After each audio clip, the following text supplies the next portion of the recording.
تو از شاد گادفادر خبر نداری، این قبول داری؟ پس نمیتونی خورده از من بگیری. تموم شده. خدا اگه خورده ای داری با خانم محبوب بگیر. اصلا پلیر اینجا نمیتونی خورده بگیری. این تا اینجا.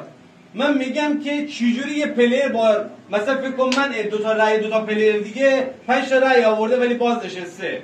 اینجوری باسمن نمیکنه. ولی من باز گفتم به تو موضع میدم، مثلا عصبانیت نره که به تو موضع میدم. یه پلیر خودش هم قبول کرده میخواد بره بیرون بازی، تو چی نره. گفتم به تو موضع میدم چون این بازی کلا به ایگنور خورده.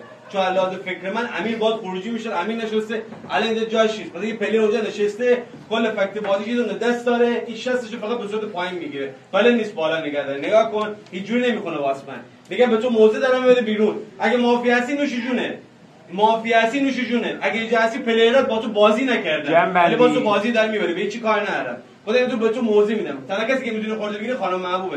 به هیچ کی رو پلیر اینجا نمیتونه خورده بگیره، نه به من، نه به فرشاد، نه به پنجتا.